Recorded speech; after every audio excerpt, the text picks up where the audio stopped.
बसंतपुर के नजदीक निमहिया नामक गांव में जग्गी, कालू और गोलू नाम के 3 लड़के रहते थे। शहर की भागदौड़ से कोसों दूर घनघोर जंगल को पार करते हुए गांव तक पहुंचने की पगडंडी दी जाती थी। जग्गी गांव में एक कुम्हार का बेटा था, जबकि गोलू के पैदा होने के 3 साल बाद उसके माता पिता बकरी चराते वक्त जानवर के हमले से गुजर गए थे। तब अनाथ हो चुके 3 साल के गोलू को कालू के घर वालों ने पाला था, जो कि गांव के ही जमींदार का बेटा था। बड़ा होने पर गोलू बकरियों को संभालने लगा और अपने माता पिता के बनाए झोपड़े में वापस रहने लगा। अंधेरा होने से पहले ही खाना बनाकर रख लेता हूँ, वरना दिक्कत हो जाएगी। बचपन से ही जग्गी अपने पिता के साथ मिट्टी के बर्तन बनाने में उनका सहयोग करता आया था। साथ ही उसने अपने पिता से बर्तन बनाना भी सीख लिया था। पिताजी, देखिए तो जरा, ये सही बनी है ना? हाँ बेटा, इसमें पूछने वाली कौन सी बात है। तू तो बहुत खूबसूरत बर्तन बनाता है।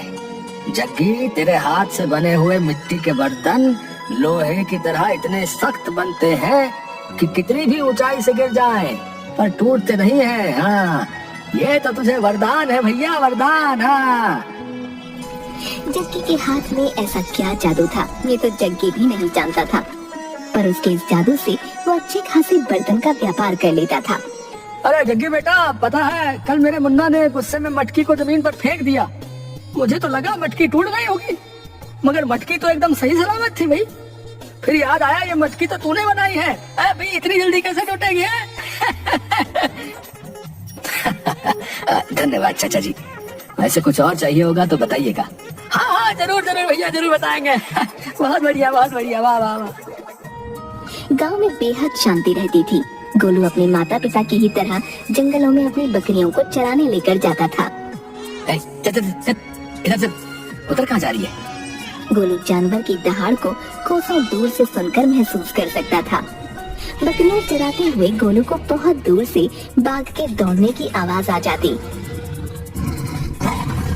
अरे, ये बाघ तो दौड़ता हुआ हमारी तरफ ही आ रहा है। जल्दी बकरियों को लेकर यहाँ से भागना होगा। तुरंत गोलू अपनी बकरियों को लेकर घर वापस आता।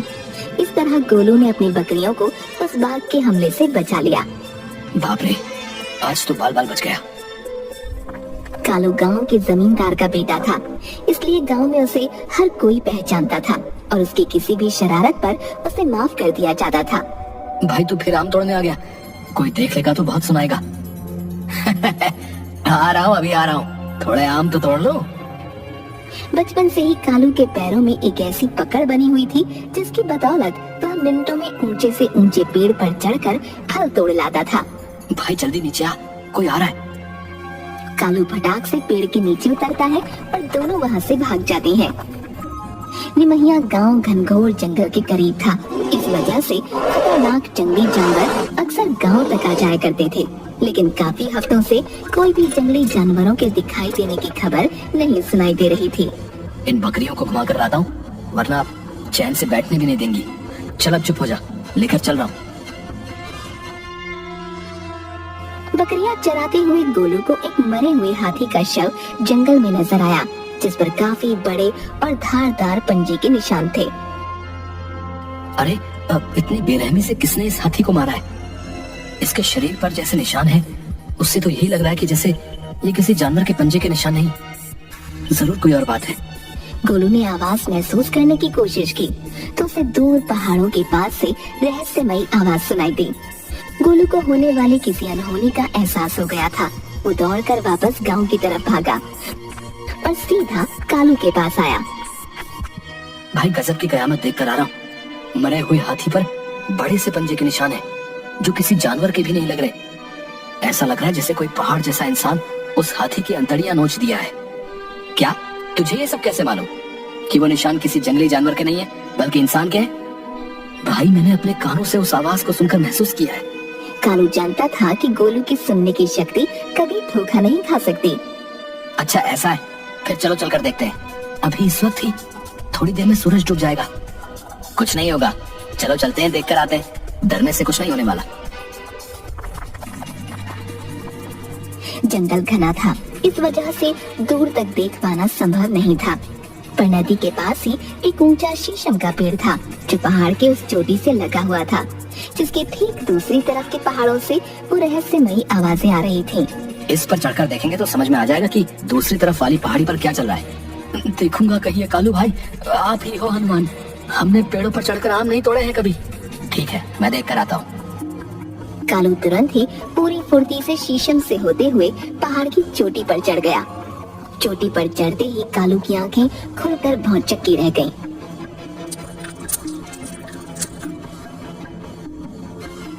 भाई सच में कयामत आने वाली है।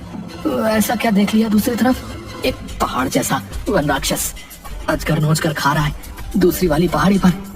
मैंने पहले ही बताया था उस आवाज के बारे में। चलो अब वापस चलो, गांव वालों को बताते हैं। जंगल से गांव की तरफ वापस जाते वक्त पूरा अंधेरा हो चुका था। गांव तक ले जाने वाली पगडंडियां ठीक से दिखाई देना बंद हो गई थीं। अचानक ही कालू और गोलू रास्ता भटक गए। भाई अंधेरा हो गया है और रास्ता खत्म ही नहीं हो रहा है। हाँ भाई, मुझे भी ये पगडंडियां अनजानी से लग रही है। लग रहा है हम रास्ता भटक गए हैं। दोनों अपनी जगह पर रुककर इधर उधर देखने लगे। तभी अचानक उन्हें रोशनी दिखाई पड़ी।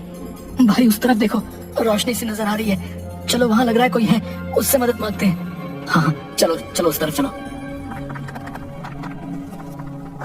रोशनी दोनों को जंगल में एक झोपड़ी तक ले गई, जहाँ उन्हें एक वृद्ध फकीर नजर आए।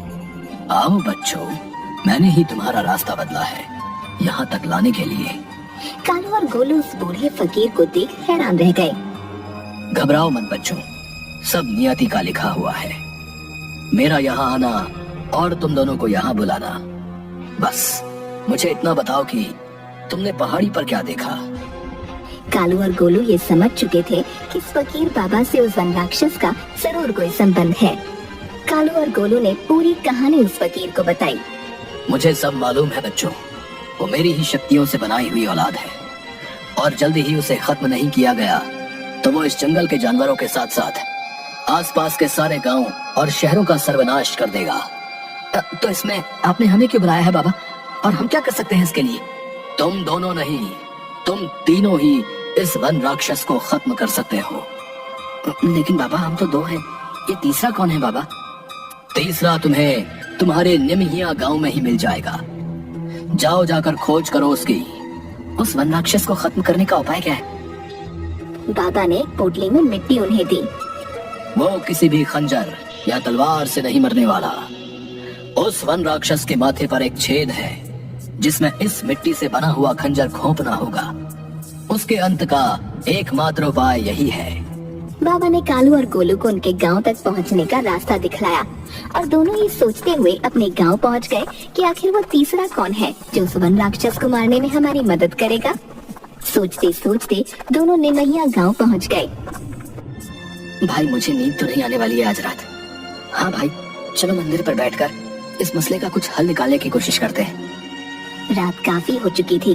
मंदिर के पुजारी को मंदिर के पास किसी के होने की भनक लगी और नजदीक जाकर देखा तो गोलू और कालू उन्हें बैठे हुए मिले। बच्चों, यहाँ क्या कर रहे हो? गोलू ने पुजारी के आगे पहाड़ी से लेकर फकीर की बात बताई। साथ ही उस फकीर बाबा द्वारा दी गई मिट्टी को भी पुजारी के सामने रख दिया। गांव के कुम्हार का बेटा जग्गी बड़े ही मजबूत बर्तन बनाता है। उसके बनाए हुए मटके ऊंचाई से गिरने पर भी नहीं टूटते।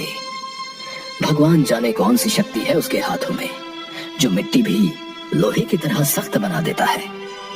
आप कहना क्या चाहते हैं पुजारी जी?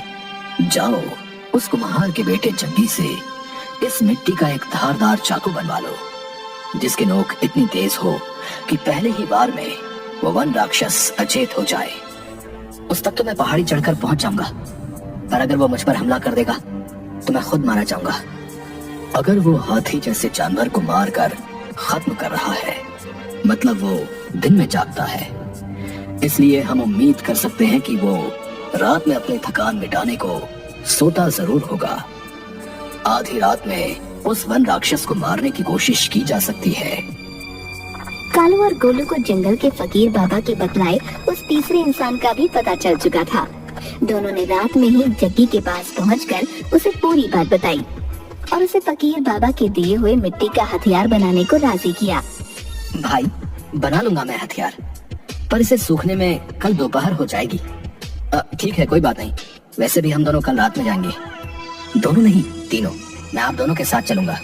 ये गांव मेरा भी है। दोनों ने 2 से भले 3 मानकर जग्गी को भी अपनी इस मुहिम में साथ ले लिया।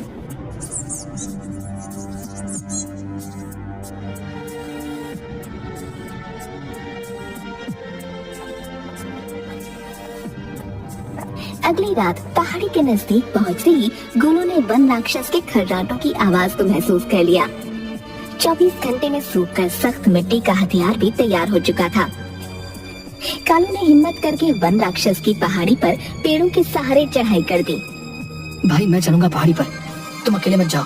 हाँ भाई, हम दोनों आ रहे हैं। तुम दोनों चढ़ कैसे पाओगे इस पहाड़ी पर? यहीं नीचे इंतजार करो, तुम रास्ता दिखा दो, हम चढ़ जाएंगे। ठीक है, मेरे पीछे पीछे आओ और आराम से, पैर न फिसले। तीनों किसी तरह कालू की मदद से पहाड़ी पर चढ़ गए। वन राक्षस सो रहा था, पर अचानक उसके खर्राटों का शोर थम गया। छिप जाओ, वो जागने वाला है। इधर आ जाओ, इस पत्थर के पीछे से नहीं देख पाएगा वो। वन राक्षस को इंसानी महक आ गई थी। सुनो, एक तरीका है मेरे पास। मैं वन राक्षस का ध्यान अपनी तरफ उलझाऊंगा, तुम दोनों पीछे से उस पर हमला कर देना। भाई खतरा है, उस वन राक्षस से बड़ा और क्या खतरा हो सकता है? जान बचानी है तो चलो कोशिश करो। चलो भाई, ध्यान से। कालू अचानक से पहाड़ी के कोने में जाकर राक्षस के सामने खड़ा हो गया। ओए वन राक्षस, और इधर देख जरा। वन राक्षस गुस्से से भागते हुए कालू की तरफ झपटा। जैसे ही वन राक्षस कालू के नजदीक जाकर उस पर झपटा, कालू पहाड़ी के कोने में लटकी पेड़ों की बेल के सहारे कूदकर दूसरे पेड़ पर चला गया। भारी शरीर के साथ वन राक्षस हवा में खुद को संभालने की कोशिश कर रहा था। गोलू, राक्षस को धक्का दो। जग्गी, राक्षस को धक्का दो। भाग जग्गी, राक्षस को ढकेलना है। दौड़ो, अभी वो खुद को संभाल रहा है। अच्छा मौका है। गोलू और जग्गी ने एक साथ पूरे जोर के साथ अपना दम लगाकर राक्षस के ऊपर कूदकर धक्का दिया। राक्षस पहाड़ी से गिरते हुए 2 पेड़ों के बीच आकर फंस गया। अगल बगल पहाड़ी के बने गड्ढे थे, जिस वजह से राक्षस हिल भी नहीं पा रहा था। कालू, ये लो जादुई मिट्टी का खंजर, वन राक्षस के माथे में मार दो। लाओ, जल्दी दो। कालू ने फकीर बाबा के बताए अनुसार उस राक्षस के माथे पर बने छेद पर पूरी तेजी से हमला किया। वन राक्षस वहीं पेड़ों के बीच अचेत हो गया। जोरदार बरसात शुरू हो गई। वन राक्षस के माथे पर गड़ा हुआ मिट्टी का हथियार वहीं खुल गया और वन राक्षस का अंत हुआ। इस तरह जग्गी, गोलू और कालू को मिली प्राकृतिक शक्तियों की बदौलत निमैया गांव और जंगल की रक्षा हुई।